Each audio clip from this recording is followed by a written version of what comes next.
live mula sa GMA Network Center. Ito ang 24 Oras.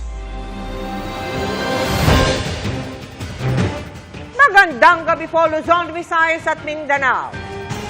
Nadagdagan pa ng 13 ang mga sugatan sa paputok o pailaw ngayong huling Huwebes ng 2023. Nagbabalik sa listahan ng mga nakapinsala ang Watusi na matagal ng bawal at nalunok ng isang batang lalaki mula po sa Calabarzon. Lubhang mapanganib kung makalunok niyan dahil posible umunong humantong sa pagkamatay kung di maagapan. At mula po sa lungsod ng Maynila, nakatutok live si Marisol Abduraman. Marisol.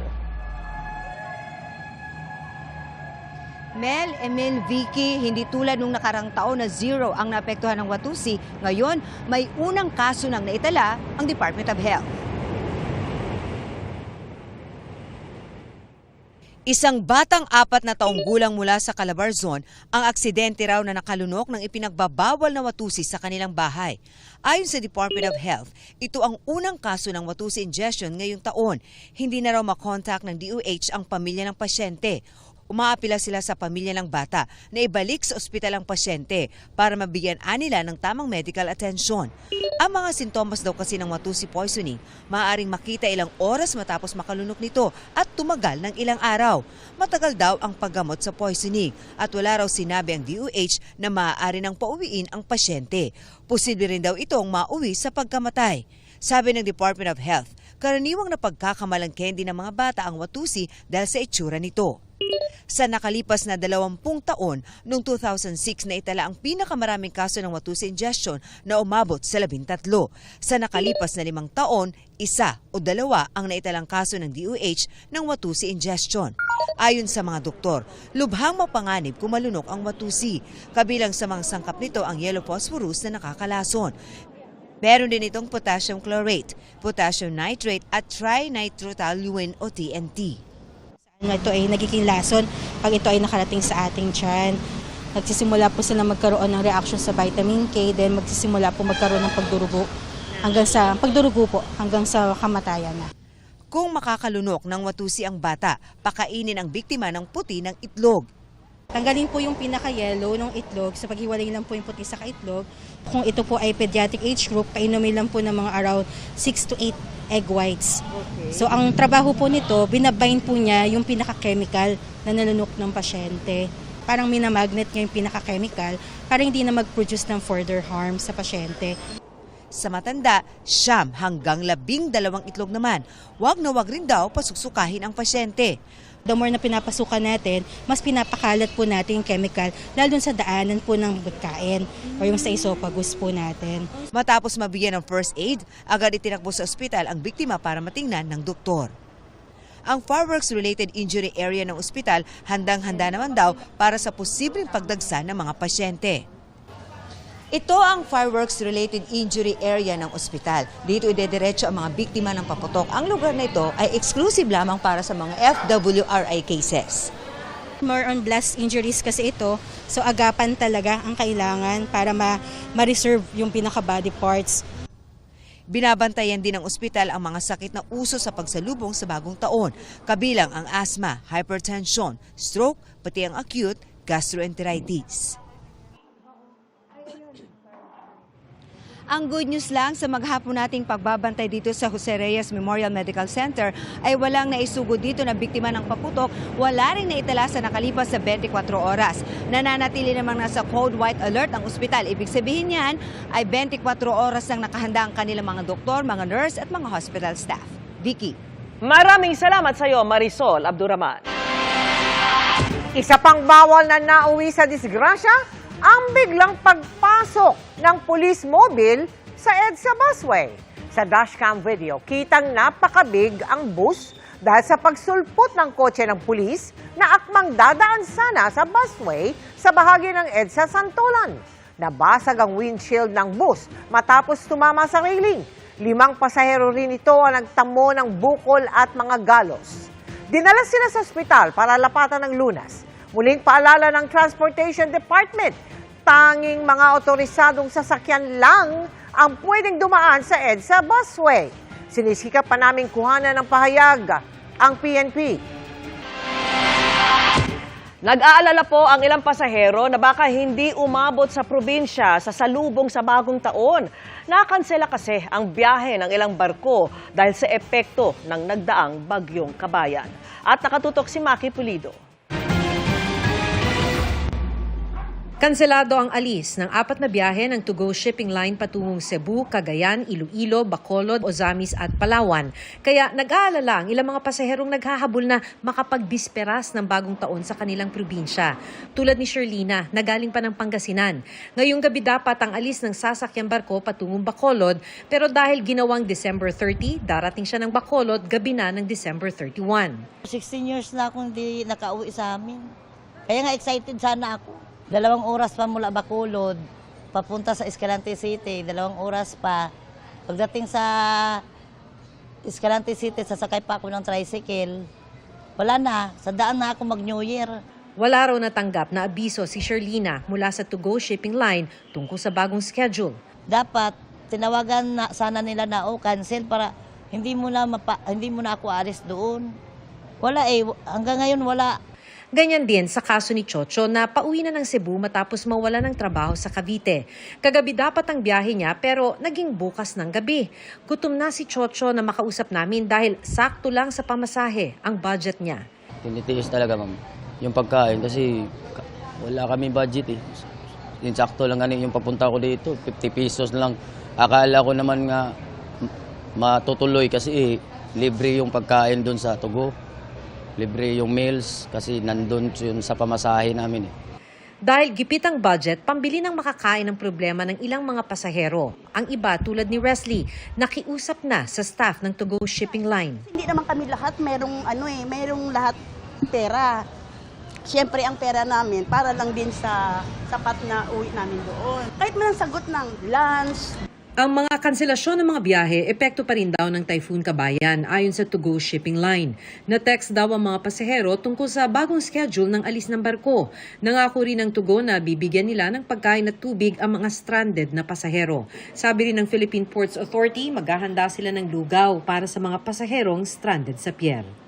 Para sa GMA Integrated News, Maki Pulido, nakatutok, 24 oras. Sitwasyon naman sa ilang bus terminal, nagkakaubusan na ng mga biyahe lalo yung papunta sa Bicol Region. Kamusta kaya ang ibang ruta? Nakatutok live si Oscar Oida. Oscar! Yes, Emil, kanina pa lang ay nagsipagpuntahan na sa mga bus terminal yung mga magsisipag-uwi sa kanilang lugar bago magbagong taon. Maaga pa lang kanina, nagkakaubusan na ng mga biyaheng pa-Bicol sa mga bus terminal sa may EDSA sa Quezon City.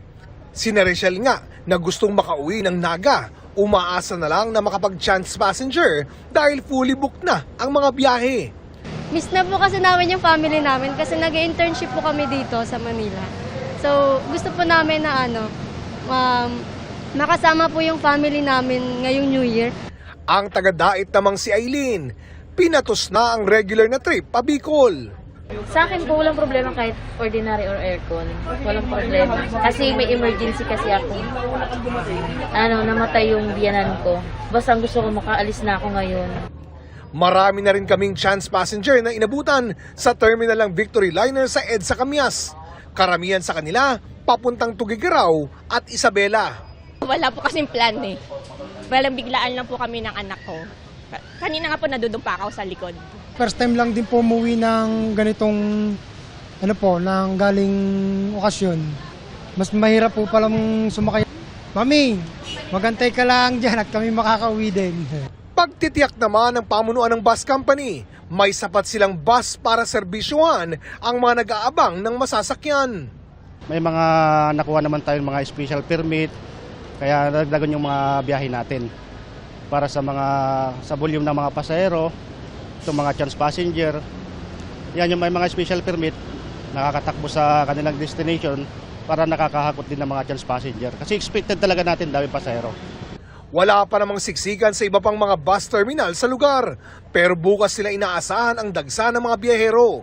Marami pa rin bus patungong Batangas at Pangasinan, pati mga biyaheng pa Olongapo City, Baguio City at Bulacan. Di lang po naubos, medyo nadidelay na gawa po ng mga traffic. Pero marami naman tayong dineploy na mga bus sa mga bawat terminal. Samantala, alas 4 ng hapon kanina ay umabot na sa mahigit 87,000 ang bilang ng mga pasahero sa PITX. Posible pa umunong umabot ito ng hanggang 150,000 ngayong araw. Fully booked na ang mga biyaheng Cagayan de Oro, Daet at Davao. Muling pinapaalalahanan ng mga biyahero na huwag nang magbitbit ng mga ipinagbabawal na gamit tulad ng butane, gasol, mga paputok, matatalas sa bagay at iba pa. Hanggang kanina kasi marami pa rin nakumpiska sa PITX. Pinakamarami ang kutsilyo, butane at firecrackers. Emil, tiniyak naman ng LTFRB na may sapat na masasakyan ang publiko.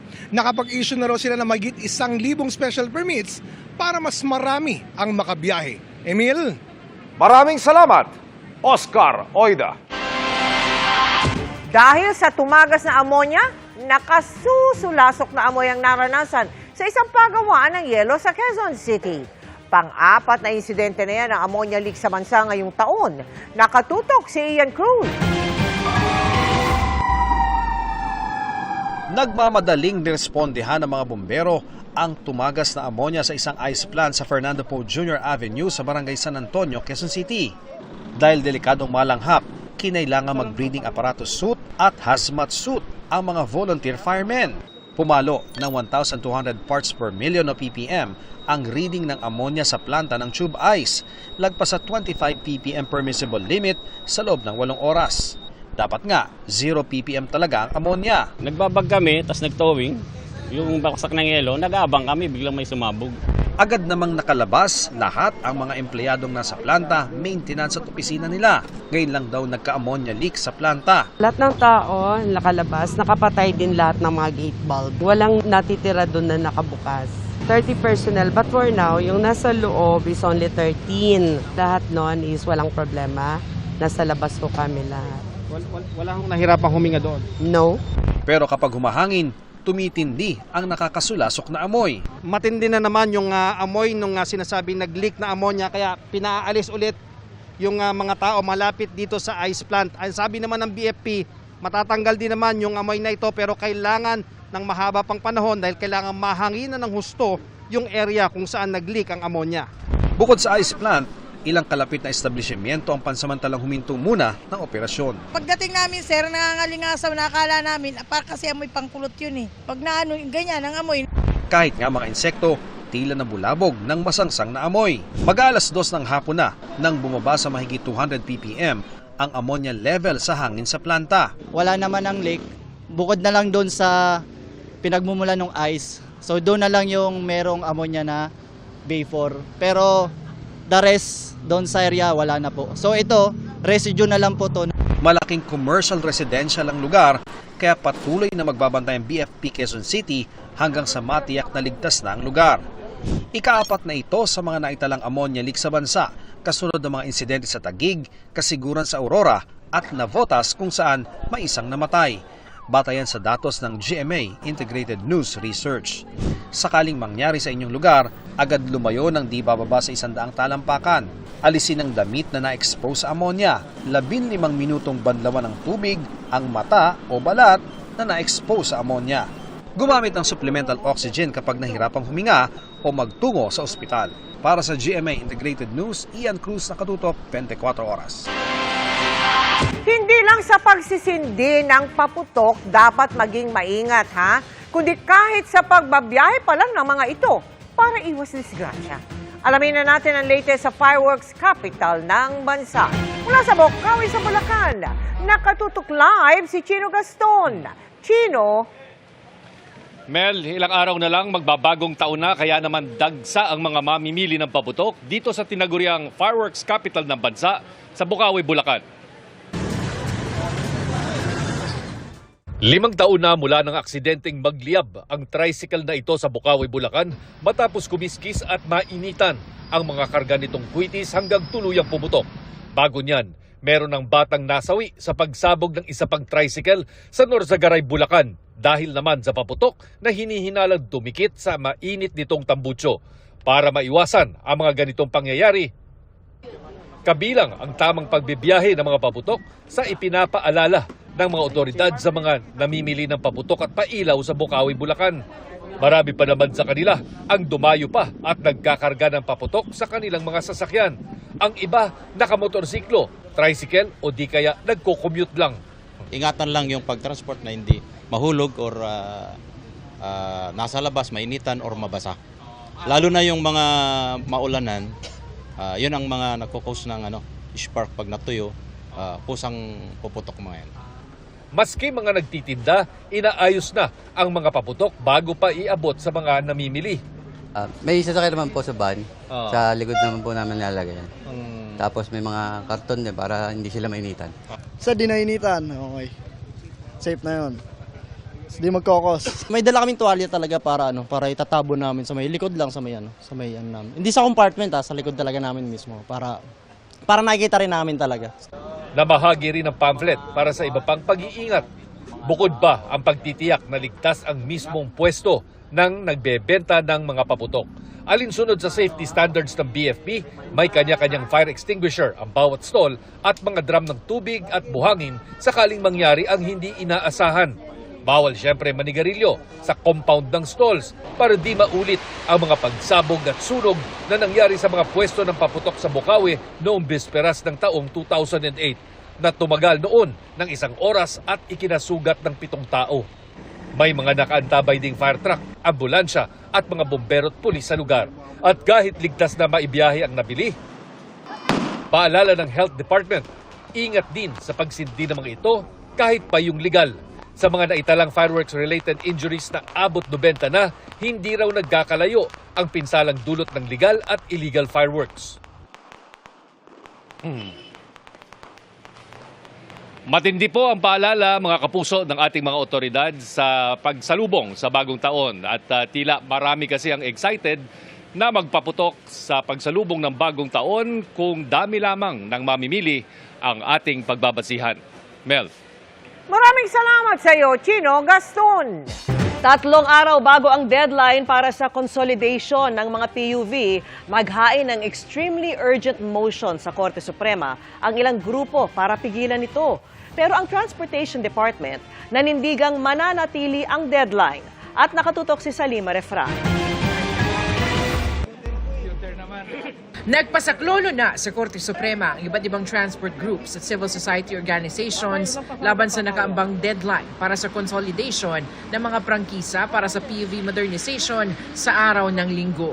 Naghain sila ng extremely urgent motion para sa issuance ng temporary restraining order o writ of prohibition para pigilan ang consolidation deadline na nakatakda sa bisperas ng bagong taon. Pag by January 1, 2024, wala pang TRO at ma-implement, kakansilahin ang libo-libong prangkisa sa buong bansa. Chaos ito. This is a disaster waiting to happen. Magkakaroon ng malaking transport crisis ngayon na darating na January.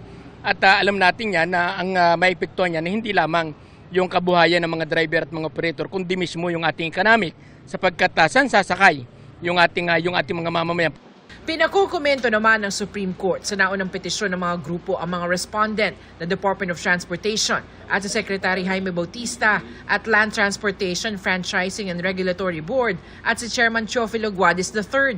Binigyan sila ng 10 araw para magbigay ng komento sa petisyon na hiniling na ideklarang labag sa konstitusyon ang mga inilabas sa Department Order at Memo Circular ng DOTR at LTFRB. Sa inilabas namang pahayag ni Secretary Bautista, sinabing nananatili ang consolidation deadline. Mayorya na raw ang natanggap nilang suporta mula sa mga operator, lalo't 70% na raw ang nakilahok sa proseso ng konsolidasyon. Buo raw ang commitment ng gobyerno na maipatupad ang programa para maibsan ang paghihirap ng mga commuter at magkaroon ng malinis at ligtas sa pampublikong transportasyon. Para sa GMA Integrated News, Salima Refra, nakatutok 24 oras. Bukod sa bilog na prutas, mabili na rin ngayon ang mga malalagkit na higit naman sa swerte ang dala umano. Kung ano ang sinisimbolo niyan, alamin natin sa live na pagtutok ni Mariz Zumali. Mariz!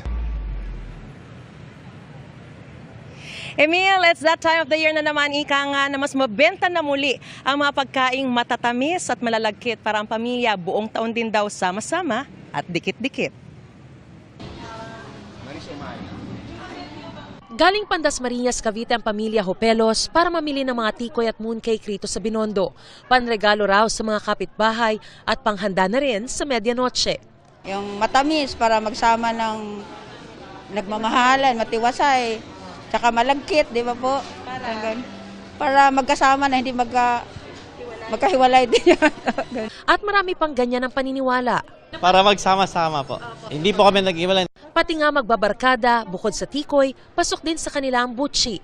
Para mas mag-stick together pa yung friendship namin. Tama mga friendship! Ayun po. Lifetime friendship. Meron ding tindahang may Filipino twist ang alok. Presenting Tikoy Bumbong. Pero kahit classic Pinoy, patok na patok. Merong ube halaya at leche flan. Kung gusto makamura, ang bilao ng bibingka sa latik na ito, 500 pesos lang para sa 40 tao o mahigit 12 pesos lang kada isang tao. Para po sa mga Pilipino, para magdikit-dikit po yung pamilya. Sa isang buong taon po parang sweet. Pero saan ba nagmula ang paniniwalang ito? Ayon sa isang Philippine Studies expert, ang tradisyong paghahain ng mga kakanin o malagkit tuwing may okasyon, ginagawa na ng mga Pinoy bago pa tayo sakupin ng mga Kastila. Una, produkto talaga natin to. Agricultural na bansa tayo. At ang Disyembre, ito yung anihan eh. Parang celebration din ito dahil after ng malaking harvest. Sumisimbolo rin daw sa close ties ng pamilyang Pinoy ang pagkain ng kakanin tuwing may okasyon tulad ng Pasko at Bagong Taon. Sama-sama, hindi maghihiwalay. No? Yun ang pangunahin sa mga Filipino. So sinisimbolo yan nung mga kakanin na inihahain sa atin. Bagamat mabili na ang mga tikoy at kakanin araw-araw, tandang ilagay yan sa ref para di agad mapanis. Emil, wala naman daw masama kung maniniwala sa ganitong mga pamahiin. Ang mahalaga lang daw ay samahan din ito o haluan ng gawa at dasal para ang pamilya ay talagang magsasama ng matiwasay at punong-puno ng pagmamahal. Happy New Year in advance to you, Emil. At para sa GMA Integrated News, Mariz Umali nakatutok, 24 oras.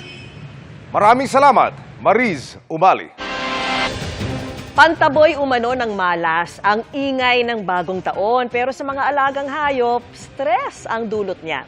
Kaya may tip ang ilang eksperto para makalma sila. Nakatutok si Tina Pangiliban Perez.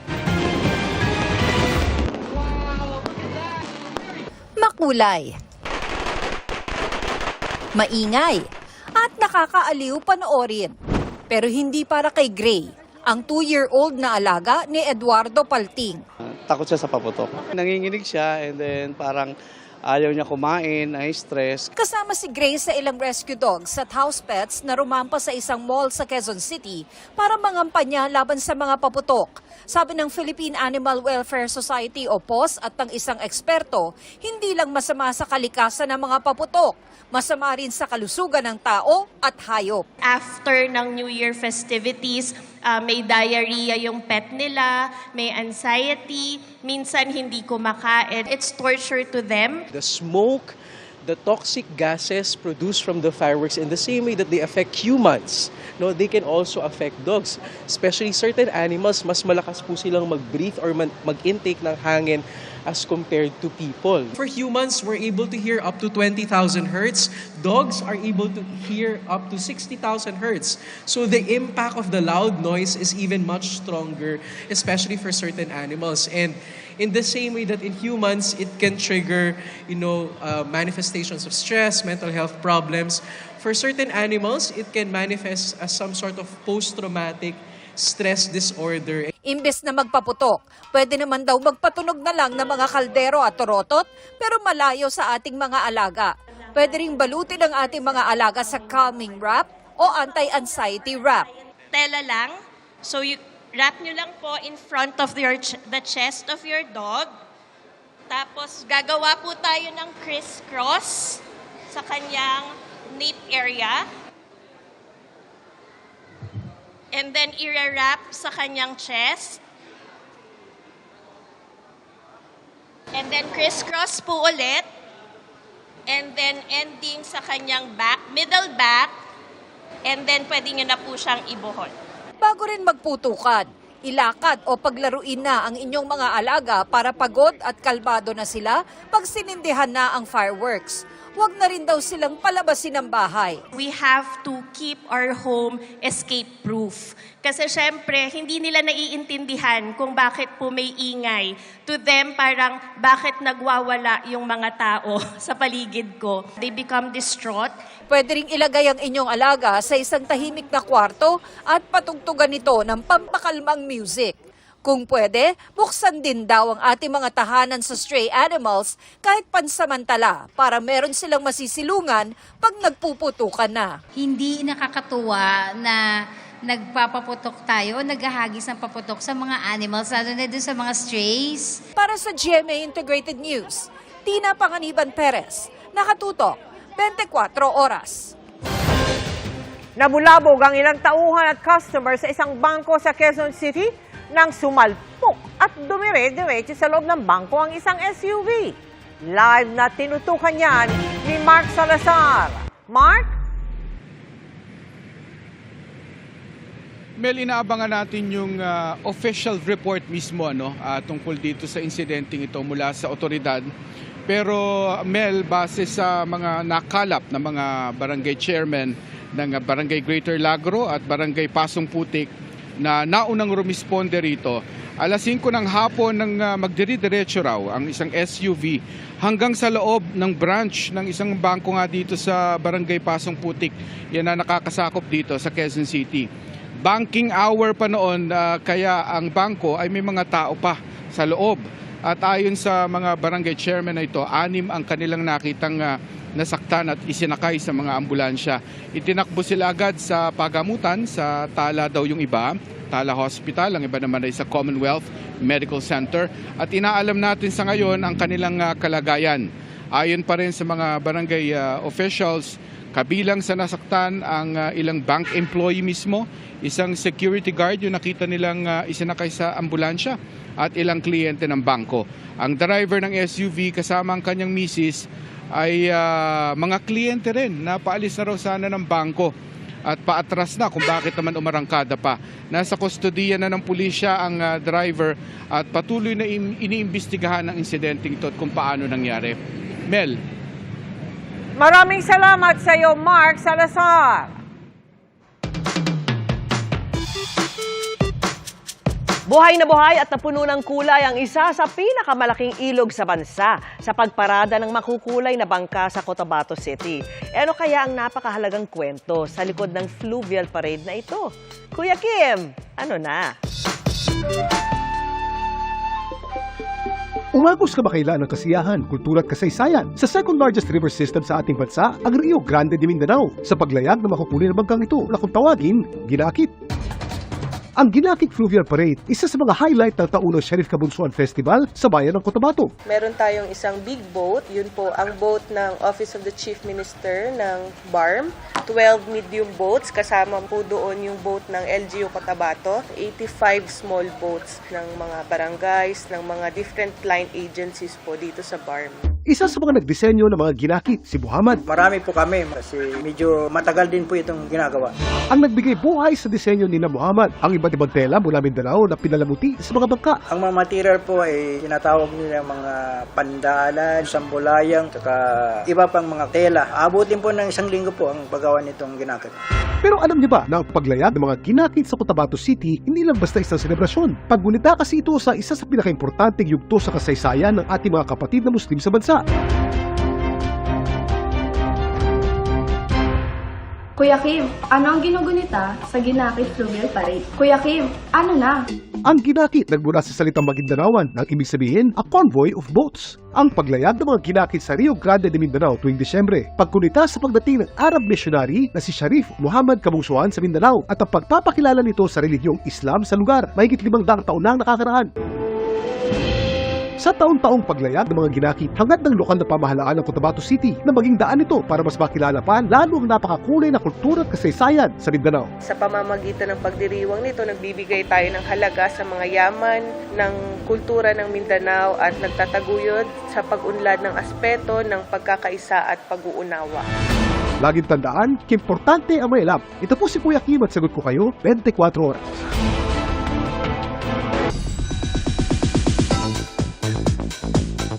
Itinanghal na Best Picture at nakakuha rin ng ibang parangal ang pelikulang Firefly ng GMA Pictures at GMA Public Affairs sa gabi ng parangal ng 2023 Metro Manila Film Festival. Mapapanood na yan sa mas maraming sinehan simula ngayong araw. Kaya naman inaasahan na mas lalo pang lalakas sa takilya ang pelikula. Yan ang chika ni Lars Santiago. Best Picture! Firefly! Walang pagsidla ng tuwa ang cast at production team ng pelikulang Firefly ng tanghaling Best Picture sa 2023 Metro Manila Film Festival. Ito ang entry ng GMA Pictures at GMA Public Affairs sa Film Fest. Tinanggap ng grupo sa pangunguna ni GMA Senior Vice President at GMA Pictures President Annette Gozon Valdez ang pinakamataas na karangalan. We're just very thankful na nabigyan kami ng ganitong award. We're thankful na na-recognize yung hard work at lahat ng hirap na pinasok sa pelikulang ito. It's a movie for the whole family. And paglabas mo ng sinehan, talaga namang kahit na may luha ka sa mata, may ngiti ka rin sa labi. Kasama rin sa tumanggap si GMA Pictures Senior Vice President at Public Affairs First Vice President Nessa Valdelion. Sa acceptance speech ng direktor na si Zig Dulay, sinabi niyang binuo nila ang pelikula mula sa puso. Inaalay namin ang pelikula sa lahat ng taong naniniwala sa kapangyarihan ng pangarap, kapangyarihan ng pag-ibig at kapangyarihan ng sining. Wagi rin ang Firefly bilang Best Screenplay para kay GMA Public Affairs Senior Assistant Vice President Angeli Atienza. Salamat at sa lahat ng buong production po ng Firefly. To our brilliant cast for bringing the characters to life. It's been a privilege to tell the story and sana po lahat tayo ay mahanap natin ng ilaw sa ating mga sarili. At sa kanyang kauna-unahang pelikula, pinarangalan si sparkle artist Yuen Micael bilang Best Child Performer sa kanyang pagganap bilang anak na may gustong tuparing pangarap para sa kanyang ina. Sobrang saya ko po kasi first time ko pong makahawak ng ganitong award. Kinabahan ka ba? Well, kasi na po kasi hindi po ako hindi po ako umaasa na ako'y mananalo, kaya hindi po ako kinabahan. Sa 3 bigating award na nakuha ng Firefly, muling inimbitahan ng GMA ang publiko. We're hoping na panoorin pa to sa mga hindi pa nakakanood kasi talaga namang magandang pelikula, may aral talaga ito and tamang-tama siya for the Christmas season. Ang Gomburza, nakuha ang parangal na Second Best Picture, Best Director para kay Pepe Jokno, Best Actor para kay Cedric Juan at iba pang pagkilala. Third Best Picture ang Malyari at ang cast member nitong si JC Santos ang Best Supporting Actor. Fourth Best Picture naman ang When I Met You in Tokyo at bida nitong si Vilma Santos ang tinanghal na Best Actress. With these 10 movies that are showing right now under Metro Manila Film Festival, bumabalik po ang mga tao sa sine. Sana ho magtuloy-tuloy kasi ito ho ang kailangan ng ating pong industriya. Best Supporting Actress naman si Miles Ocampo para sa pelikulang Family of Two. May mga parangal din ang Becky and Badette, pati ang Kampon. Ginawara naman ng Marichu Vera Perez Maceda Memorial Award si Lily Monteverde ng Regal Films. Lars Santiago, updated sa Showbiz Happening. And that's my chika this Thursday night. Sa ngalan ni Iya Arellano, ako po si Bianca Umali. Miss Mel, Miss Vicky, Sir Emil. Thank you, Bianca. Salamat sa iyo, Bianca. At yan ang mga balita ngayong Huwebes. Ako po si Mel Tiangco. Mga kapuso, 4 days na lang, 2024 na. Ako naman po si Vicky Morales para sa mas malaking misyon. Para sa mas malawak na paglilingkod sa bayan, ako po si Emil Sumangil. Mula sa GMA Integrated News, ang News Authority ng Pilipino. Nakatuto kami 24 oras.